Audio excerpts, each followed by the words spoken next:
Question है in a triangle two larger sides are 20 centimetre and 22 centimetre respectively. If angles are in AP then third side is.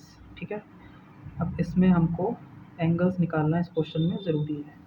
तो हम क्या करेंगे, AP का formula लगाएंगे। एक AP का फॉर्मूला जो आप सबको पता होता है, पर मैं भी आपको बता देता हूँ कि मान लीजिए आपके AP में 3 टर्म है, 4, 6, 8। एक टर्म का नाम है A, B, C, इनके नाम दे रखे हैं। अब मान लीजिए AP में होता है कि बीच वाली टर्म का जो दोगुना होता है वो फर्स्ट टर्म और थर्ड टर्म के बराबर होता है।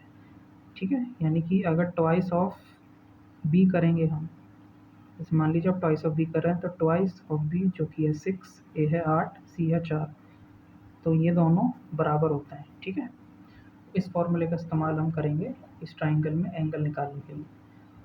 यानी हम करेंगे ट्वाइस ऑफ बी बराबर होगा A प्लस सी, क्योंकि एंगल्स AP में हैं।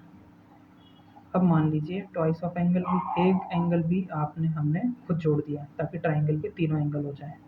ये तीन एंगल का सम हमको पता होता है ना 180 डिग्री की। इधर हमने अगर B प्लस करा तो इधर भी हमने B प्लस करा है, यानी थ्राइस ऑफ एंगल भी बराबर 180 डिग्री जाएगी। ट्राइंगल के तीन एंगल का सम 180 डिग्री होता है, इसलिए यहाँ से जब हम निकालेंगे एंगल भी 60 डिग्री आ जाएगा। जब एंगल भी 60 डिग्री है तो यहाँ हमने भी 60 डिग्री कर दिया। अब हम सब जानते हैं कि एंगल B है वो एक AP में है मिडिल एंगल, यानी उससे छोटा एंगल एग्जिस्ट करेगा। यानी अगर B 60 डिग्री है तो उसकी सामने वाली साइड 20 डिग्री होगी, और इन दोनों में से कोई एक साइड लार्जेस्ट होगी, स्मॉलेस्ट होगी। तो हम AB को मान लेते हैं हम जो हमें साइड नोन है, यानी लार्जेस्ट साइड, यानी कि 22। और इस फॉर्मूले का इस्तेमाल करते हुए हम, और इस तरीके से इन चीज़ों का इस्तेमाल करते हुए हम इस फॉर्मूले का इस्तेमाल करेंगे।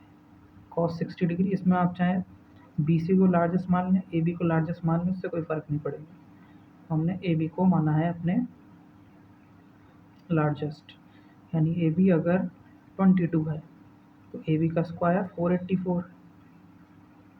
BC जो हमें निकालनी है वो साइड है AC, जो कि आएगा हमारा 400, और ट्वाइस ऑफ 22 इंटू 20।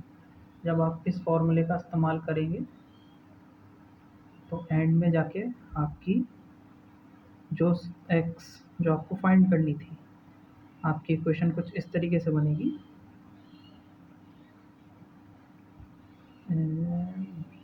BC का square plus 84 minus 22C equal to 0।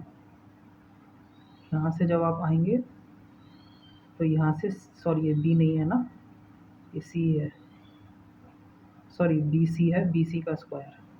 अब यहाँ से ये BC जो आपको फाइंड करनी थी,